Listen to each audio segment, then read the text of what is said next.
Pues un saludo, hermanos y hermanas.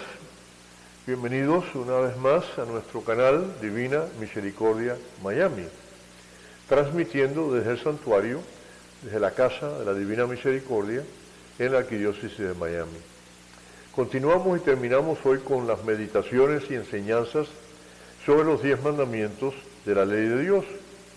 La presentación de hoy es sobre el 10º mandamiento: no codiciarás los bienes ajenos. No codiciarás nada que sea de tu prójimo. Éxodo 20:17. No desearás su casa, su campo, su siervo o su sierva, su buey o su asno, nada que sea de su prójimo. Deuteronomio 5:21. Y en el Nuevo Testamento, en San Mateo 6:21, donde está tu tesoro, allí estará también tu corazón. El 10º mandamiento contempla el 9º, que trata sobre la concupiscencia de la carne, el deseo de la carne. Prohíbe la codicia del bien ajeno, que es la raíz del robo, de la especulación y del fraude, prohibidos por el 7º mandamiento. La concupiscencia o deseo a través de los ojos lleva a la violencia y a la injusticia, que son prohibidas por el 5º mandamiento. La codicia, como la fornicación, tienen su origen en la idolatría, condenada por los 3 primeros mandamientos. El 10º mandamiento se refiere a la intención del corazón, resume con el 9º todos los mandamientos de la ley de Dios. Vamos a tratar el tema de el desorden de la concupiscencia. El apetito de nuestros sentidos nos impulsa a desear las cosas agradables que no poseemos. Desear comer cuando se tiene hambre o calentarse cuando se tiene frío son deseos buenos en sí mismos, pero con frecuencia dejan de ser razonables y nos empujan a codiciar injustamente lo que no es nuestro y no nos pertenece, o lo que le debemos a otra persona. El 10º mandamiento prohíbe la avaricia y el deseo de querer uno apropiarse de bienes terrenos. Prohíbe el deseo desordenado, que nace del tener una excesa pasión de las riquezas y del poder de las riquezas. Prohíbe también el deseo de cometer una injusticia, mediante la cual se dañe el prójimo, en sus bienes. Cuando la ley nos dice, no codiciarás, nos dice, en otros términos, que apartemos nuestros deseos de todo lo que no nos pertenece, porque la sed del bien del prójimo es inmensa, infinita, y jamás se sacia. Como está escrito, el que ama el dinero no se sacia jamás, y al que ama la opulencia no le bastan sus ganancias.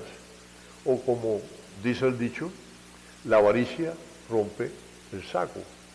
Aunque se desee obtener cosas que pertenecen al prójimo, este mandamiento no se quebranta siempre que se logren obtener por medios justos.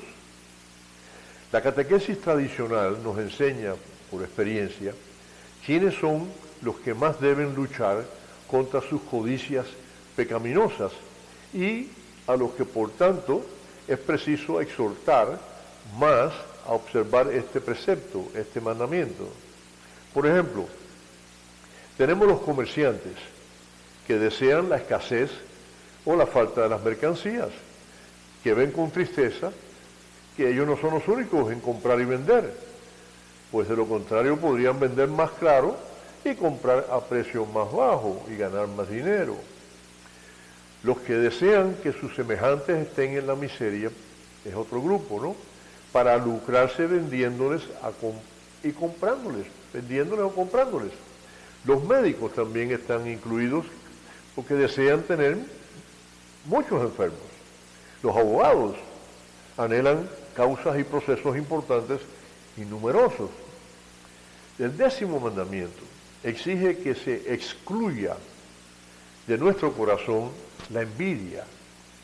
Cuando el profeta Natán quiso estimular el arrepentimiento del rey David, le contó al rey la historia del pobre que solo poseía una oveja, a la que trataba como una hija, y del rico, que a pesar de sus numerosos rebaños, envidiaba al primero y acabó por robarle la oveja. Entonces el Señor le envió al profeta Natán, dice el segundo libro de Samuel, ¿no? Creo que es el capítulo 12. Le envió al profeta Natán al rey David. Él se presentó al rey y le dijo: había 2 hombres en una misma ciudad, uno rico y el otro pobre. El rico tenía una enorme cantidad de ovejas y de bueyes. El pobre no tenía nada, fuera de una sola oveja pequeña que había comprado. La criaba, ¿no? La iba criando, y ella crecía junto con él y con sus hijos. Comían de su pan, bebía de su copa y dormía en su regazo. Era para él como una hija. Pero llegó un viajero a la casa del hombre rico, y éste no quiso sacrificar un animal de su propio ganado para agasajar al huésped que había recibido. Y entonces tomó en cambio la oveja del hombre pobre y se la preparó al que le había llegado de visita. El rey David se enfureció contra aquel hombre y le dijo al profeta Natán: por la vida del Señor, ese hombre que ha hecho eso merece la muerte. Entonces Natán, el profeta, le dice al rey David: ese hombre eres tú. Ese hombre eres tú.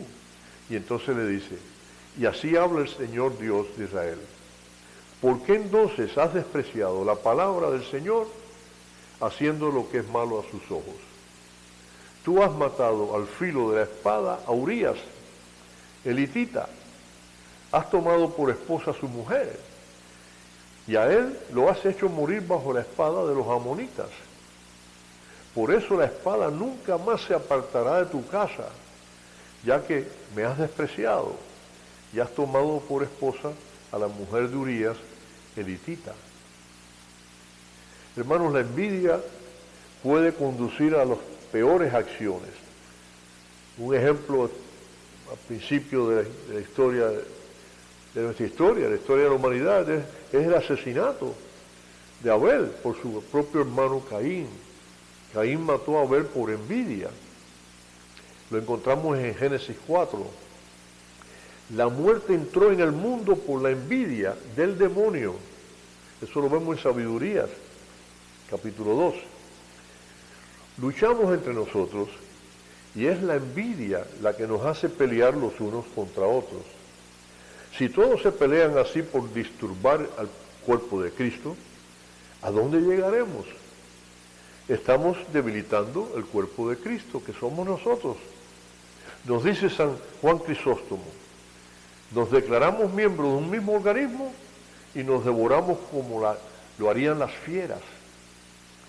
La envidia es un pecado capital que manifiesta la tristeza experimentada ante el bien del prójimo y el deseo desordenado de poseerlo, aunque sea en forma indebida. La envidia es un pecado mortal cuando se le desea al prójimo un mal grave. San Agustín veía en la envidia el pecado diabólico por excelencia. San Gregorio Magno nos dice: de la envidia nace el odio, la maledicencia, la calumnia, la alegría causada por el mal del prójimo y la tristeza causada por la prosperidad del prójimo.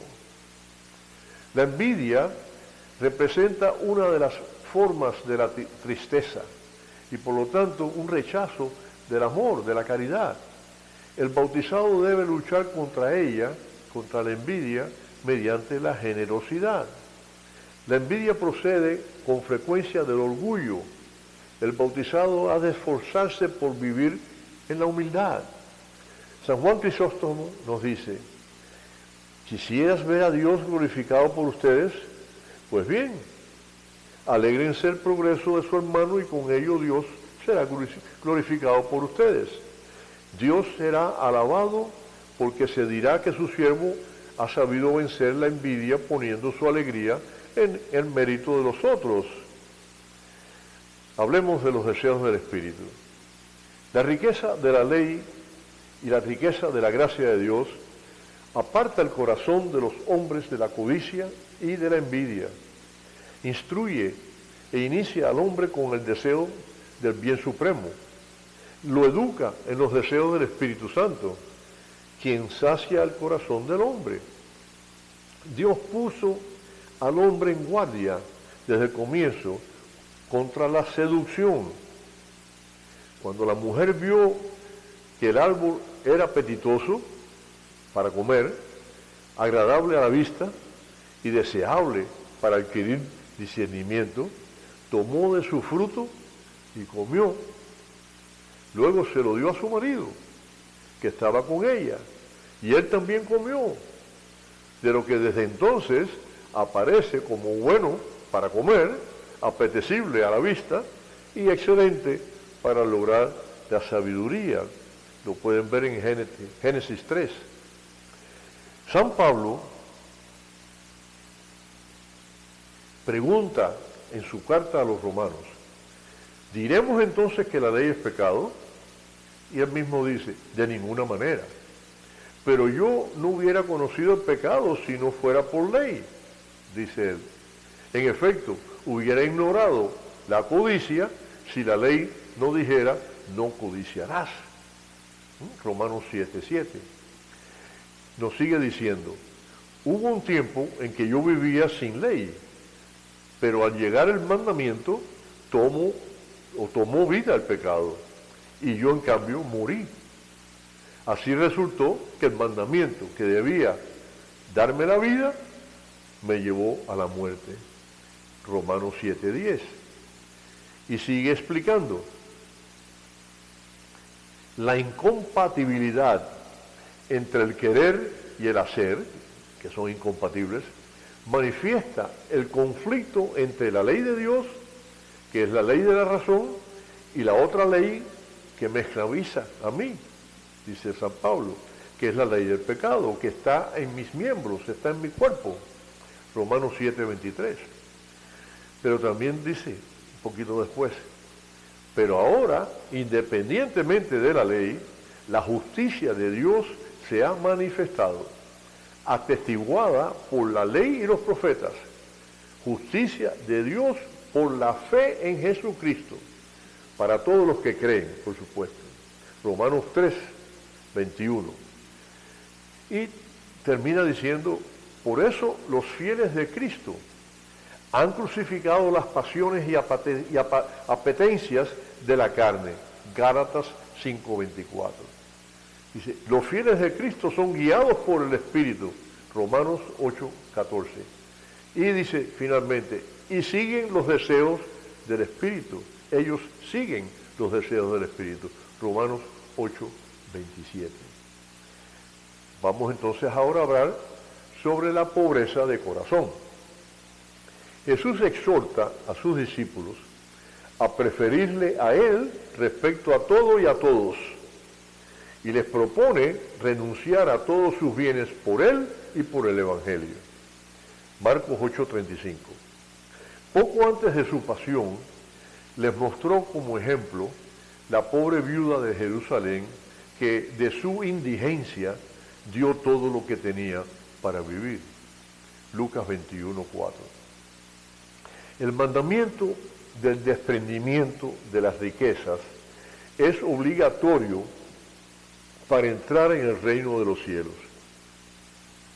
Todos los cristianos han de intentar orientar rectamente sus deseos para que el uso de las cosas de este mundo y el apego a las riquezas no les impidan buscar el amor perfecto en contra del espíritu de pobreza evangélica. Esto lo vemos en Concilio Vaticano II, en la Constitución Lumen Gentium. Bienaventurados los pobres en el espíritu, nos dice San Mateo en capítulo 5, versículo 3. Las bienaventuranzas revelan un orden de felicidad y de gracia, de belleza y de paz. Jesús celebra la alegría de los pobres, a quienes ya les pertenece el reino. Lucas 6:20.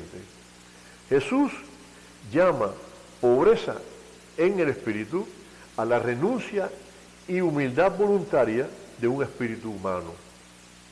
San Pablo nos da como ejemplo la pobreza de Dios cuando él dice en 2 Corintios 8:9, se hizo pobre por nosotros.